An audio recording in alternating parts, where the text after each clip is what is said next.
नमस्कार दोस्तों, आप सभी का स्वागत है मेरे चैनल LKTSIQ में। दोस्तों, अगर आप रेलवे की तैयारी कर रहे हैं तो ये वीडियो आपके लिए बहुत ही इम्पोर्टेंट है। और मैंने कोशिका चैप्टर से लगभग 3 पार्ट दे रखे हैं और ये लास्ट पार्ट है, चौथा पार्ट।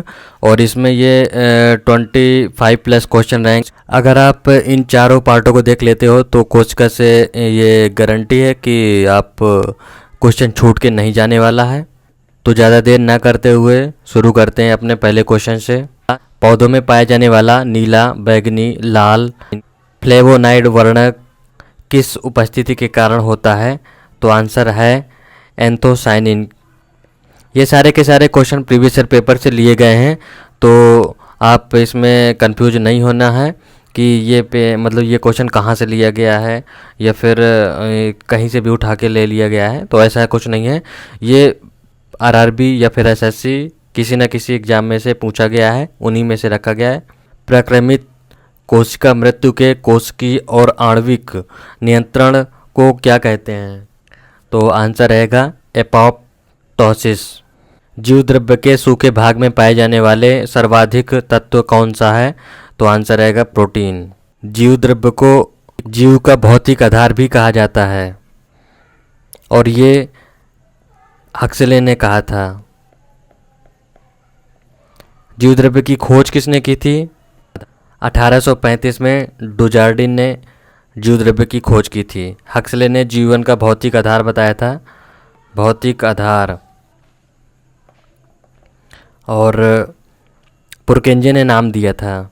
तो जीव द्रव्य शब्द का जो नामकरण है वो पुरकेंजे ने बताया था, तो ये भी याद कर लीजिए।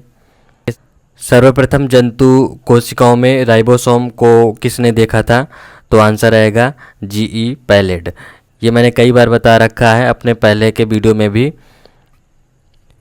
और याद करने का मैंने ट्रिक भी बताया था। पैलेड को आप बताएंगे पैडल मारना, जो कि साइकिल में मारा जाता है, और उसी से आप रिलेट करोगे राइबोसोम में राइडो मतलब राइड करना, राइड मतलब पैलेड।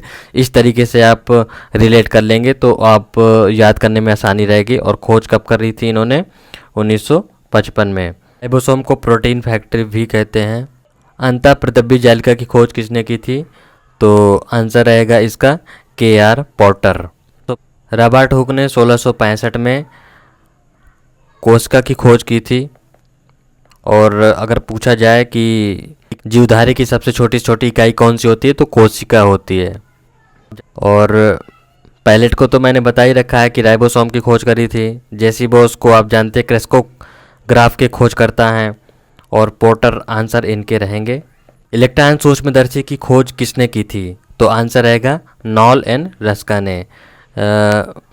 कभी कभी रुस्का भी लिखा रहता है, तो नॉल एंड रुस्का, तो आप देख करके टिक मार सकते हैं। स्लाइडेन स्वान ने कोशिका सिद्धांत दिया था, तो इसको भी याद रखिएगा कि कोशिका सिद्धांत किसने दिया था?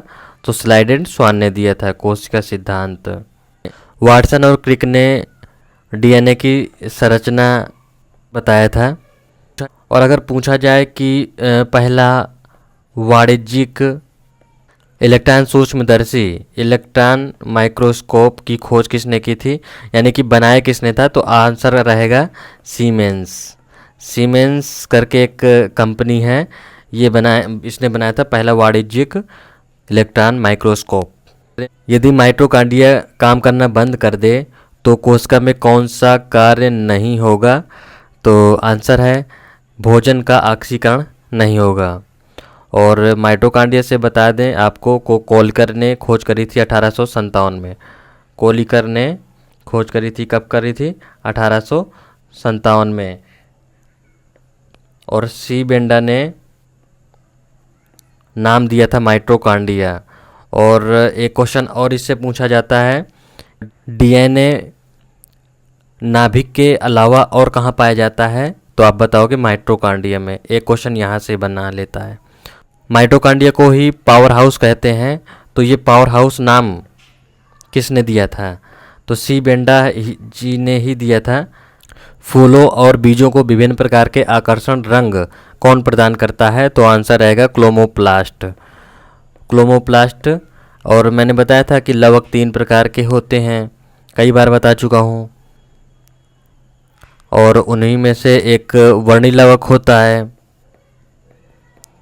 और एक अवर्णी लवक होता है, और उन्हीं में से एक होता है हरित लवक। और हरित लवक के कारण जो पत्तियों का रंग हरा होता है, और ये क्लोरोफिल के कारण होता है, और हरे रंग होने का कारण ही है हरित लवक।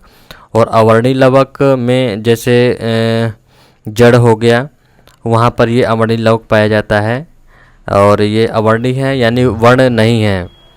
वर्णी मतलब कलरफुल। कलर भाग कहाँ कहाँ पे पाया जाता है तो आपको पता ही है, फूलों में पाया जाता है, फल में पाया जाता है। जहाँ पे भी कलर पाया जाएगा रंग बिरंगा होना वर्णी लवक का ही उदाहरण है। इंग्लिश में क्लोमोप्लास्ट बोलते हैं। किस कोशिकांग को कोशिका की आत्महत्या की थैली के रूप में जाना जाता है? तो ये इम्पोर्टेंट क्वेश्चन है, तो आप सभी लोग बताएंगे। ये भी बता दे रहे हैं कि आप थ्योरी सेक्शन कहीं से भी कंप्लीट कर लीजिएगा, और मैं topic wise MCQ previous year paper से लेके आ रहा हूँ, तो आप थ्योरी प्रैक्टिस कहीं से भी करिए। और फिर मैं एक टॉपिक बता देता हूँ पहले से ही। आप अगर मेरे कंटिन्यू वीडियो को देख रहे हैं तो मैं पहले से ही बता देता हूँ कि कौन सा वीडियो किस थ्योरी सेक्शन पे आने वाला है, तो आप उसकी प्रैक्टिस करें और ये वीडियो देखें, और आपको एक अलग ही फील होगा और अच्छा लगेगा। और इस यही तरीका होता है पढ़ने का कि पहले आप थ्योरी सेक्शन कंप्लीट करो, फिर उसके बाद प्रीवियस ईयर पेपर लगाओ, ताकि आप सके कि आप को कितना याद हो चुका है और कितना नहीं। तो आंसर है लाइसोसोम। लाइसोसोम को आत्महत्या की थैली कहते हैं, और ये पाचन संबंधी कार्य करती है लाइसोसोम। ऊर्जा उत्पादन के दौरान ग्लूकोज का पायरुवेट में विघटन कहाँ होता है? तो आंसर रहेगा कोशिका द्रव्य में। और ये ग्लूकोज का पायरुवेट में विघटन आपको पढ़ने को मिलेगा श्वसन जब चैप्टर पढ़ेंगे हम।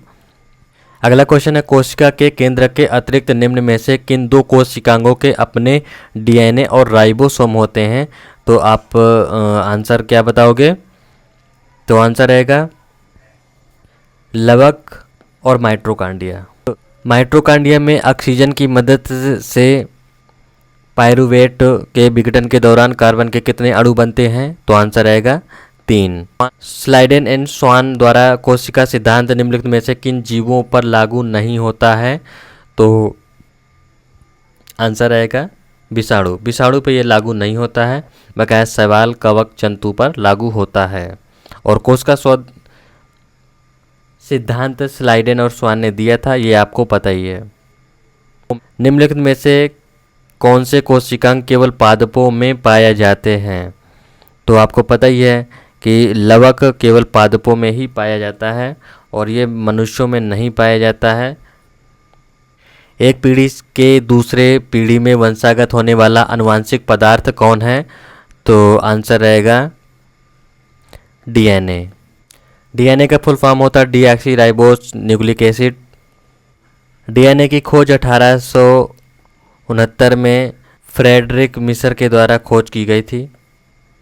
अगला क्वेश्चन है, कोशिका का ऊर्जा ग्रह कहे जाने वाले माइटोकॉन्ड्रिया का सर्वप्रथम नामकरण किसने किया था? मतलब किसने कहा था कि कोशिका का ऊर्जा ग्रह माइटोकॉन्ड्रिया है? तो आंसर रहेगा सीबेंडा। सीबेंडा ने ही बताया था, अभी मैंने बताया भी था हाल ही में, तो सीबेंडा ने नामकरण बताया था। इम्पोर्टेंट क्वेश्चन है, मैनेजर ऑफ ट्रैफिक सिग्नल किसे कहा जाता है? तो आंसर रहेगा गॉल्जी काय। गॉल्जी काय की खोज किसने की थी? कैमिलो गॉल्जी ने। कैमिलो गॉल्जी ने कब की थी?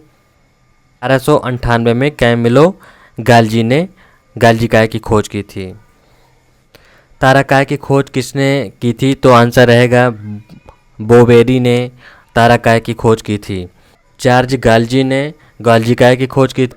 इवानोवस्की ने विषाणु की खोज की थी, और वाटसन और क्रिक ने डीएनए की संरचना दिया था कि किस तरीके की संरचना होगी डीएनए की, वो इस वाटसन और क्रिक के द्वारा निर्धारित की गई थी। कोशिका शब्द का प्रयोग सर्वप्रथम किसने किया था? तो आंसर रहेगा रॉबर्ट हुक ने। कब किया था? 1665 में। और स्लाइडेन ने और स्वान ने दोनों मिलकर के कोशिका का सिद्धांत दिया था। अरस्तु को जीव विज्ञान और जंतु विज्ञान दोनों का ही जनक कहा जाता है।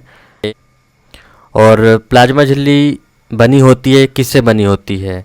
तो आंसर रहेगा डी ऑप्शन है, ए बी, प्रोटीन और लिपिड दोनों से ही बनी होती है। तो देखिए ये 25 प्लस क्वेश्चन है और ये वीडियो यहाँ से ख़त्म होता है और मैं अगला जो वीडियो लेके आने वाला हूँ वो रहेगा कोशिका विभाजन से, और फिर उसके बाद टिश्यू ऊतक से क्वेश्चन रहेगा।